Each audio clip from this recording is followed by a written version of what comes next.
Dear students, welcome to online video class. Today we will discuss about Block Education Officer. Previous class में मैंने discuss किया था कि भारत की जो शासन व्यवस्था है उसका विकेंद्रीकरण किया गया है। मतलब जो भी शासन व्यवस्था के अंतर्गत क्षेत्र हैं, जैसे example education, health, sport, administration, प्रशासन, सभी का विकेंद्रीकरण किया गया है ताकि हमारे जो विकास के ये जो सारे क्षेत्र हैं उनमें ज़्यादा से ज़्यादा तीव्र गति से विकास हो सके। इसलिए शासन भारत की शासन प्रणाली की व्यवस्था में विकेंद्रीकरण की आवश्यकता महसूस कर इस पहल पे अमल भी किया गया है। तो जैसे हमारा विकेंद्रीकरण में सबसे पहले हमारा सेंटर है, उसके बाद हमारा स्टेट है, स्टेट के बाद हमारा डिस्ट्रिक्ट है, डिस्ट्रिक्ट के बाद सब डिस्ट्रिक्ट या ब्लॉक है, ब्लॉक के बाद हमारा नगर ग्राम पंचायत है, उसके बाद हमारे ऐसे स्थानीय लोकल बॉडीज, स्थानीय निकायों के द्वारा हमारे विकेंद्रीकरण की प्रक्रिया को सही पूर्वक क्रियान्वित किया जाता है। विकेंद्रीकरण की प्रक्रिया में शिक्षा भी के विकास को भी एक महत्वपूर्ण पक्ष के रूप में रखा गया है, जिसमें कि हमारे शिक्षा का अधिक से अधिक विकास हो। इसके लिए क्या प्रीवियस क्लास में मैंने बताया था कि नेशनल लेवल की बहुत सारी संस्थाएं हैं, फिर सेंट्रल की संस्थाएं हैं, और आपकी उसके बाद स्टेट लेवल की संस्थाएं हैं, फिर डिस्ट्रिक्ट लेवल की संस्थाएं हैं, डिस्ट्रिक्ट लेवल के बाद हमारी ब्लॉक लेवल की संस्थाएं, एजेंसी और ये पोस्ट होते हैं, जिसमें एक हमारा है बीईओ, ब्लॉक एजुकेशन ऑफिसर। इसे शॉर्ट में हम बीईओ भी बोल सकते हैं। तो ब्लॉक स्तर पर शिक्षा के क्षेत्र में सहयोगी तौर पर काम करने वाले अधिकारी को बीईओ, खंड विकास पदाधिकारी कहा जाता है। बीईओ का पद ब्लॉक स्तर पर एक प्रतिष्ठित पद होता है और अपने ब्लॉक के शिक्षा से संबंधित ये कार्य करते हैं। ये जो ब्लॉक है वो बहुत सारे पंचायतों को मिलकर बनाया जाता है। तो जो ब्लॉक होते हैं वो जितने भी अपने ब्लॉक के अधीन पंचायत है उस सारी व्यवस्था को तो वो देखता ही है, साथ साथ शिक्षा के संदर्भ में वो प्रमुख रूप से उल्लेखनीय कार्य करता है। तो जो ब्लॉक है वो बीईओ है, वो ब्लॉक स्तर पर शिक्षा से संबंधित विभिन्न पक्षों पे अपने विचार विमर्श करके, क्रियाओं का संपादन करके शिक्षा के विकास के लिए अग्रसर रहते हैं। अब हम देखेंगे कि बीईओ का सिलेक्शन किस आधार पर किया जाता है। बीईओ पद के लिए सबसे पहले योग्यता का निर्धारण किया जाता है, जिसमें है कि जो भी बीईओ बनने वाले होते हैं उन्हें सबसे पहले बीएड, बैचलर ऑफ एजुकेशन की डिग्री किसी यूनिवर्सिटी या मान्यता प्राप्त संस्थान से करना आवश्यक माना जाता है। मतलब उन्हें कम से कम बीएड की डिग्री होना चाहिए। उसके बाद उनकी जो एग्जाम कंडक्ट होता है वो लोक सेवा आयोग, पब्लिक सर्विस कमीशन, जैसे example JPSC, Jharkhand public service commission के थ्रू होता है, जिसमें उन्हें पहले प्रारंभिक प्री और बाद में मुख्य परीक्षा मेंस देना पड़ता है। पहले आपके इंटरव्यू भी कंडक्ट कराए जाते थे, लेकिन अभी इंटरव्यू समाप्त कर दिया गया है। तो जो कैंडिडेट बीईओ बनना चाहते हैं उन्हें सबसे पहले झारखंड लोक सेवा आयोग, झारखंड पब्लिक सर्विस कमीशन के अधीन उन्हें आपके प्रारंभिक और मुख्य दोनों परीक्षाओं में उत्तीर्ण होने के बाद मेरिट लिस्ट में नाम आने के बाद उनका चयन, उनका सिलेक्शन किया जाता है। जो इनकी जो आयु सीमा निर्धारित की गई है वो कम से कम मिनिमम 21 ईयर्स और मैक्सिमम अधिकतम 40 ईयर्स होना आवश्यक होता है। 40 ईयर्स तक के ही जो कैंडिडेट का वो एग्जाम दे सकते हैं। जो एसटी, एससी, ओबीसी के कैंडिडेट होते हैं उनके लिए नियमानुसार छूट प्रदान की जाती है।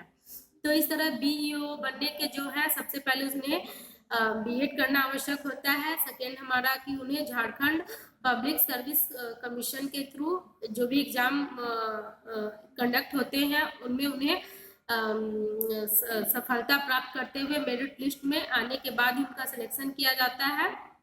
इस आधार पे बीईओ का चयन किया जाता है। बीईओ जो है वो प्रखंड जो ब्लॉक है उस स्तर पे कार्य करता है शिक्षा के विभिन्न पक्षों को लेकर, लेकिन जो इनका मुख्य है वो प्राइमरी एजुकेशन पे ज्यादा फोकस करना रहता है। प्राइमरी एजुकेशन इसलिए क्योंकि राज्य सरकार प्राथमिक शिक्षा के लिए बहुत सजग हो गई है। एग्जाम्पल जैसे RTE जो है राइट टू एजुकेशन, जिसके अकॉर्डिंग 6 to 14 ईयर्स के एवरेज चाइल्ड को फ्री एंड कंपलसरी एजुकेशन देने का प्रावधान है।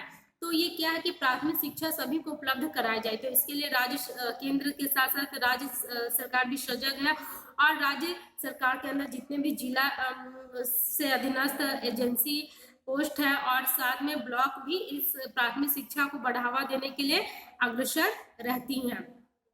तो अब हम देखेंगे कि बीईओ के क्या कार्य है। तो main function of BEO, block education officer,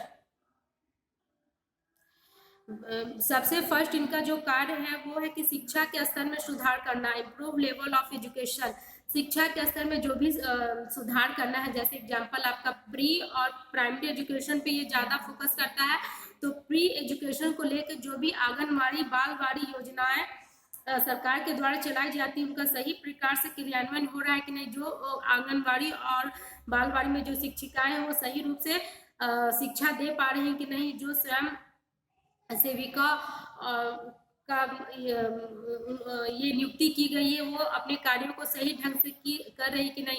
अगर हमारा प्री प्राइमरी एजुकेशन का बेस ही सही नहीं होगा तो और हम शिक्षा के जो भी स्तर है जैसे प्राइमरी, सेकेंडरी और हायर, तो उनकी विकास के बात हम कर ही नहीं सकते। तो जो बीईओ होते हैं वो सबसे पहले प्री प्राइमरी एजुकेशन पे फोकस करते हुए प्राइमरी एजुकेशन और हायर प्राइमरी एजुकेशन सभी स्तर की शिक्षा पे वो ज्यादा से ज्यादा सुधार करना चाहते हैं, क्योंकि आज का जो समय है भ्रष्टाचार बहुत ज्यादा बढ़ता जा रहा है, तो शिक्षा के क्षेत्र में भी भ्रष्टाचार हावी होते जा रहा है। तो इन सभी भ्रष्टाचार को दूर करने के लिए, रोकने के लिए बीईओ जो है वो शिक्षा के स्तर में सबसे पहले सुधार करती है और प्री प्राइमरी से लेकर हायर प्राइमरी तक सभी क्षेत्रों में ये सुधार करने के पक्ष में रहती है। सेकेंड पॉइंट हम देखते हैं, शिक्षा से संबंधित सुविधाएं प्रदान करना, provide facility related to education. शिक्षा से संबंधित जितने भी सुविधाएं हैं, एग्जाम्पल फिजिकल और ह्यूमन रिसोर्स जैसे भौतिक और मानवीय संसाधन, सभी सुविधाओं को ये पर्याप्त रूप से जो भी ब्लॉक के अंदर स्कूल आते हैं वहाँ ये उपलब्ध कराती है। जैसे एग्जाम्पल कि हमारा जो स्कूल है और वहाँ हम प्रॉपर वे में हमारा जो बच्चों को लर्निंग के लिए टीचिंग मटेरियल होता है, जैसे चार्ट पेपर, ब्लैक बोर्ड, आपके टीचिंग एड्स, अगर वही नहीं हो तो प्रॉपर वे में शिक्षा कैसे दी जाए। अगर ह्यूमन रिसोर्स की बात करते हैं जिसमें हमारे टीचर, क्लर्क, चपरासी ये सारे जो आते हैं, अगर वही नहीं रहेंगे तो किस तरह से शिक्षा व्यवस्था चल पाएगी। तो ये जो बीईओ होते हैं, ब्लॉक एजुकेशन ऑफिसर, ये शिक्षा से संबंधित सभी सुविधाओं की उपलब्ध कराने के लिए सजग रहते हैं। थर्ड इनका जो फंक्शन है, शिक्षकों की नियुक्ति करना, अपॉइंटमेंट ऑफ टीचर।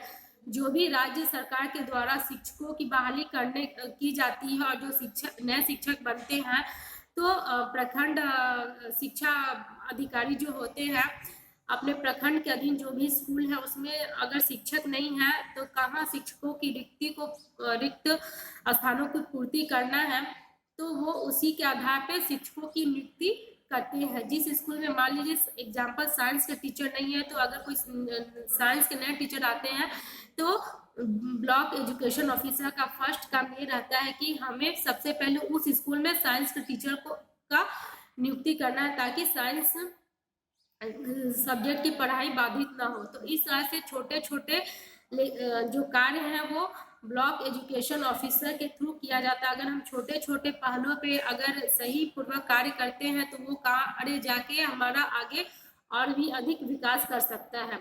अगर हमारा मान लीजिए एग्जाम्पल कि अगर हम अपने जो स्थानीय निकाय है जिसमें हमारा प्रखंड आता है, अगर उसी का विकास सही तरीके से नहीं हो सकता तो हम फिर अपने जिले का विकास किस आधार पे करेंगे, और जब जिले का विकास ही सही आधार पे नहीं होगा तो हम अपने राज्य का विकास किस तरह से कर सकेंगे, और जब हमारे राज्य का विकास नहीं हो सकेगा तो हम देश के विकास की तो बात सोच ही नहीं सकते हैं।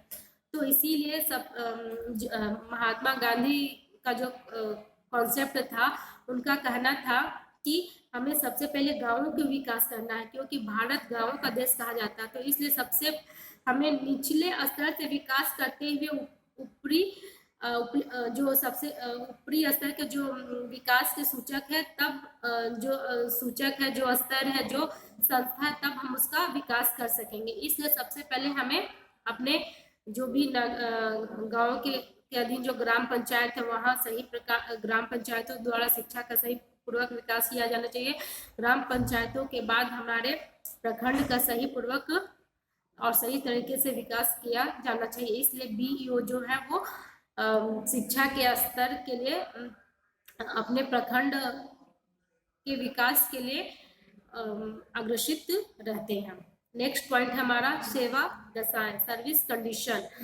शिक्षकों की सेवा दशाओं का निर्धारण स्थानीय निकायों जिसमें आपके प्रखंड शिक्षा पदाधिकारी भी आते हैं, वो तो करते ही, साथ ही राज्य सरकार इनके संबंध में स्वीकृति प्रदान करती है। मतलब कि जो भी सेवा सर्विस हमको किस तरह से करना है, इसके लिए तो हमारा प्रखंड शिक्षा पदाधिकारी तो है ही, साथ हमारे जो भी आपके राज्य के अधीन जो प्रखंड है, उस राज्य सरकार का भी एक प्रमुख कर्तव्य है कि वो सेवा दशाओं का निर्धारण करे। नेक्स्ट पॉइंट है पाठ्य पुस्तकें, टेक्स्ट बुक।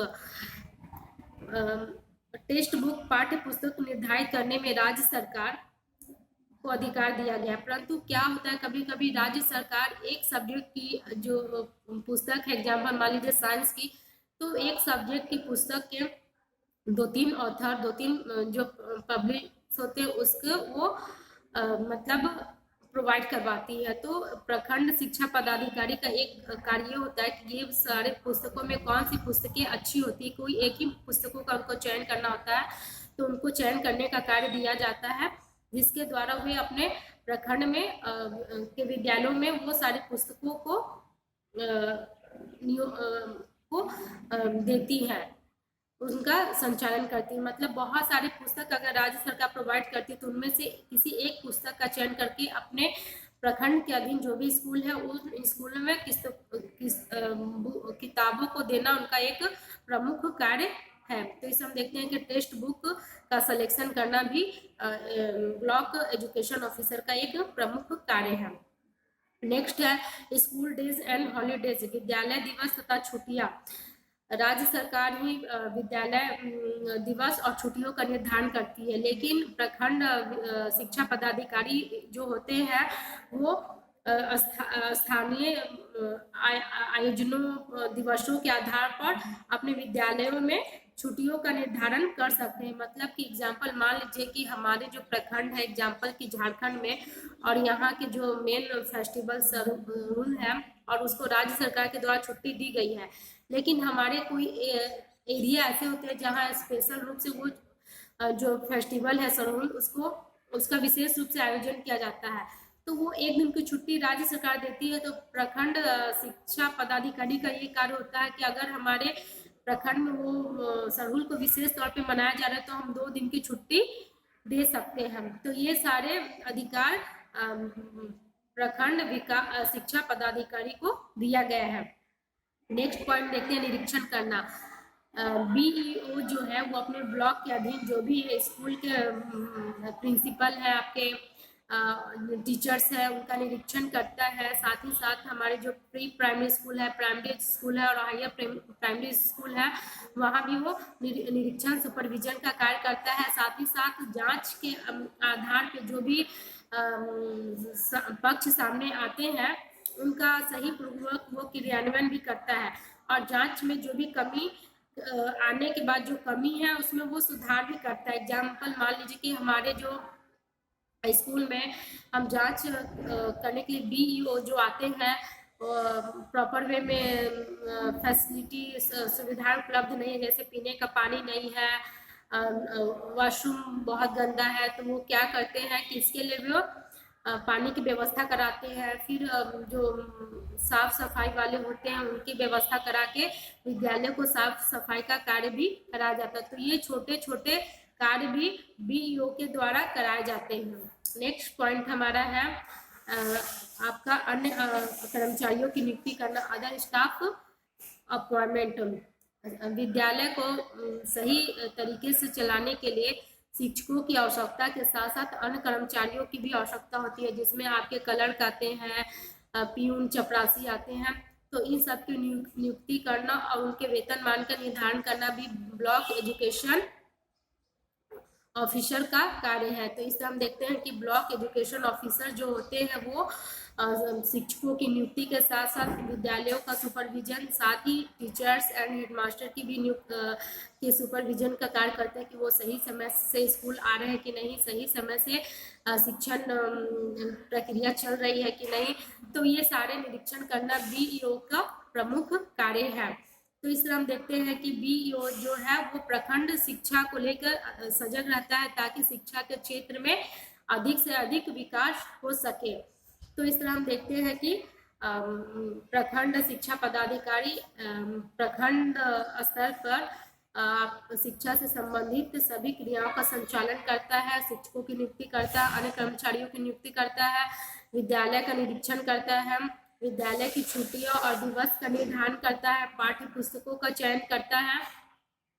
तो इस आधार पर वो शिक्षा के विकास को गति प्रदान करने के लिए हमेशा सदैव तत्पर रहता है। आई होप कि आज आप लोगों को यह वीडियो क्लास समझ में आया हो। जिन्हें नहीं समझ में आया हो प्लीज डिस्कस कीजिएगा। Take care and thank you.